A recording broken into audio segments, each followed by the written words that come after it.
नमस्कार, स्वागत है आपका हमारे चैनल पे। इससे पहले कि हम आपको खबर बताएं, आपसे अनुरोध है कि आप इस खबर को अधिक से अधिक शेयर कर दें। एलएसी पे समान होने लगे हैं हालात, सेनाओं का डिसएंगेजमेंट शुरू। 4-5 दिनों में शुरू हो जाएगी पेट्रोलिंग। डेपसांग में चीनी सेना के पास टेंट नहीं है, लेकिन उन्होंने गाड़ियों के बीच तिरपाल का इस्तेमाल कर स्थायी आश्रय स्थल बनाए हैं। गुरुवार को चीनी सेना ने इलाके में अपने वाहनों की संख्या कम कर दी थी, तो भारतीय सेना ने भी वहां से कुछ सैनिक कम कर दिए थे। यह प्रक्रिया पूरी होने के बाद 4-5 दिनों में डेपसांग और डैमचौक में गश्त फिर से शुरू होने की उम्मीद है। भारत चीन के बीच समझौते के बाद पूर्वी लद्दाख में एलएसी पर सेनाओं की डिसएंगेजमेंट यानी सैनिकों की वापसी शुरू हो गई है। सूत्रों ने इसकी जानकारी दी है कि डेपसांग और डैमचौक में स्थानीय कमांडर डिसएंगेजमेंट पर नजर रख रहे हैं। बुधवार को डैमचौक में दोनों की तरफ से एक एक तंबू हटा दिया गया था। गुरुवार को एक अस्थायी ढांचों को भी तोड़ा गया था। डैमचौक में भारतीय सैनिकों की चार्जिंग नाला के पश्चिमी हिस्से की ओर पीछे हट रहे हैं, जबकि चीनी सैनिक नाला के पूर्वी हिस्से की ओर पीछे हट रहे हैं। दोनों तरफ करीब 10 से 12 अस्थायी ढांचे और करीब 12 तंबू बन गए हैं, जिन्हें हटाने की तैयारी। डेपसांग में चीनी सेना के पास टेंट नहीं है, लेकिन उन्होंने गाड़ियों के बीच तिरपाल का इस्तेमाल कर अस्थायी आश्रय स्थल बनाए हुए हैं। गुरुवार को चीनी सेना ने इलाके में अपने वाहनों की संख्या कम कर दी थी और भारतीय सेना ने भी वहां से कुछ सैनिक कम कर दिए थे। यह प्रक्रिया पूरी होने के बाद अगले 4-5 दिनों में डैमचौक में गश्त फिर से शुरू हो गई है।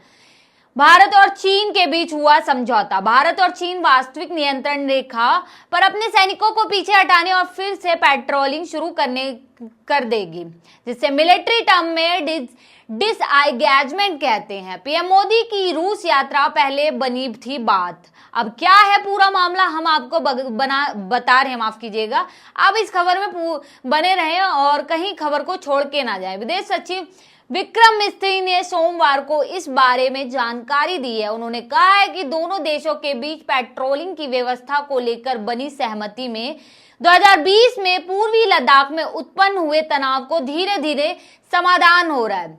यह महत्वपूर्ण घटनाक्रम 22-23 अक्टूबर को हुए 16वें ब्रिक्स शिखर सम्मेलन के लिए था। उसके बाद ठीक प्रधानमंत्री नरेंद्र मोदी की रूस यात्रा से ठीक पहले सामने आया था। क्या भारत चीन के बीच एलएसी पर पेट्रोलिंग समझौते से खत्म होगा सीमा विवाद? क्या होगा बफर जोन कारूस के कजान शहर में 22-23 अक्टूबर को होने वाली ब्रिक्स समिट इस बार एक तरह से ऐतिहासिक हुई है। इस बैठक में प्रधानमंत्री नरेंद्र मोदी और चीन के राष्ट्रपति शी जिनपिंग की मुलाकात हुई थी, जिसके बाद दोनों देश के नेता वास्तविक नियंत्रण रेखा पर पेट्रोलिंग के एक समझौते को लेकर ब्रिक्स शिखर सम्मेलन से इतर द्विपक्षीय वार्ता कर रहे थे। वहीं प्रधानमंत्री मोदी की कजान यात्रा से ठीक पहले विदेश सचिव विक्रम मिस्री ने कहा कि भारत और चीन वास्तविक नियंत्रण रेखा पर सैनिकों की वापसी और पेट्रोलिंग को लेकर एक समझौते पर पहुंच गए हैं। इस समझौते में डेपसांग और डैमचौक भी शामिल थे, जहां चीन भारत का क्लेम लाइन के अंदर आकर बैठा हुआ था। वहीं इस समझौते को लेकर विदेश मंत्री का कहना है कि हम पेट्रोलिंग को लेके एक समझौते पर पहुंच गए हैं, 2020 से पहले की स्थिति पर वापस आ गए हैं। इसके साथ ही हम कह सकते हैं कि चीन के साथ डिसएंगेजमेंट पूरा हो गया है। खास बात यह है कि अभी तक सेना की तरफ से इस समझौते को लेकर कोई प्रतिक्रिया सामने नहीं आई। अप्रैल 2020 से पहले वाली स्थिति लेकर स्पष्ट नहीं है। सोमवार को एक प्रेस कॉन्फ्रेंस में विदेश सचिव विक्रम मिस्री ने कहा कि पेट्रोलिंग एग्रीमेंट एलएसी के साथ सटे उन इलाकों में हुआ है जहां पिछले कुछ सालों में डिसएंगेजमेंट प्रोसेस के तहत सैन्य कर्मियों की पहले ही वापसी हो चुकी है, और इससे डैमचौक और देपसांग के इलाके भी शामिल है। विदेश मंत्रालय के सूत्रों का दावा है कि आज घटनाक्रम से लगता है कि अप्रैल 2020 से भारत चीन के चल रहे गतिरोध अब खत्म हो सकते हैं। हालांकि इस कॉन्फ्रेंस में विदेश मंत्रालय ने समझौते के बारे में और ज्यादा जानकारी नहीं दी है। साथ ही इस बारे में कुछ नया नहीं बताया है कि क्या 2020 में गलवान संघर्ष में पहले वाली स्थिति बहाल होगी या नहीं। वहीं इस बारे में भी कोई सूचना नहीं मिली है कि क्या हाल ही में बनाए गए बफर जोन में यह समझौता लागू होगा। विदेश सचिव मिस्त्री के मुताबिक दोनों पक्ष उन मुद्दों पर सहमति पर पहुंच गए हैं जिन पर पिछले कुछ वक्त में चर्चा की जा रही थी। क्या ब्रिक्स में मिलेंगे मोदी और शी जिनपिंग? माफ कीजिएगा, मिल चुके हैं। ये मैं थोड़ी पुरानी खबरें हैं वो आपको बता रही हूँ, फोकस कर रही हूँ, जिससे हमें आगे का रिवीजन हो जाए। सारी चुप्पी विदेशी सचिव विक्रम मिस्री के मुताबिक दोनों पक्ष अब इस पर अगला कदम उठाएंगे, जिसके बाद ये इस बात का संकेत है कि ब्रिक्स शिखर सम्मेलन के दौरान पीएम मोदी और राष्ट्रपति शी जिनपिंग के बीच एक बैठक हो चुकी है। हालांकि जून 2020 में हुए गलवान संघर्ष में पहले दोनों नेता 18 बार मुलाकात कर चुके थे, लेकिन 2020 के बाद दोनों नेताओं के बीच कोई मुलाकात नहीं हुई थी। 2022 में इंडोनेशिया में G20 शिखर सम्मेलन के दौरान, 23 में दक्षिणी अफ्रीका में ब्रिक्स शिखर सम्मेलन के दौरान ही मुलाकात हुई थी। हालांकि भारतीय विदेश मंत्रालय और चीनी विदेश मंत्रालय दोनों इस बैठक को लेकर कुछ भी कहने से बचते आए। मोदी शी जिनपिंग की मुलाकात को लेकर विक्रम मिस्री ने केवल इतना ही कहा कि हमेशा की अलग अलग समय पर द्विपक्षीय बैठक का प्रावधान होता है।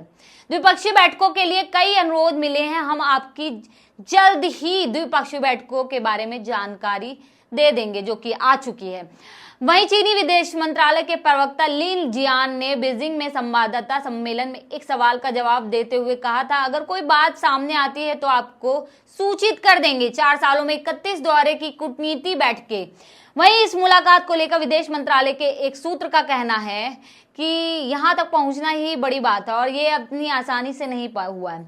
जुलाई में विदेश मंत्री एस जयशंकर और चीन के विदेश मंत्री वांग यी के बीच में 2 अहम बैठक हुई थी। पिछले 4 सालों में 31 दौर की कूटनीति बैठकों और 21 दौर की सैन्य वार्ता ने भारत और चीन की वास्तविक नियंत्रण रेखा पर सैनिकों की वापसी को लेकर एक समझौते पर पहुंचने का रास्ता खोला।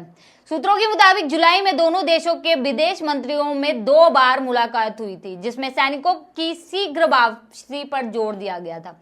पहली बैठक 4 जुलाई को कजाकिस्तान में और अस्ताना में SCO council of heads of state meeting के दौरान हुई थी। इसमें दोनों मंत्री की इस बात पर सहमत हुए थे कि LSC पर मौजूदा स्थिति का लंबे समय तक खींचना किसी भी पक्ष हित में नहीं है। इसके बाद दोनों मंत्री 25 जुलाई को लाओ PDR के वियंतियाने में आसियान देशों के विदेश मंत्रियों की बैठक में मिले थे, जिसमें भारत की तरफ से कहा गया था कि दोनों मंत्रियों में जल्द से जल्द डिसएंगेजमेंट के लिए तत्परता के साथ काम करने की जरूरत पर सहमति जताई जाएगी, जो अभी हाल प्रेजेंट टाइम पे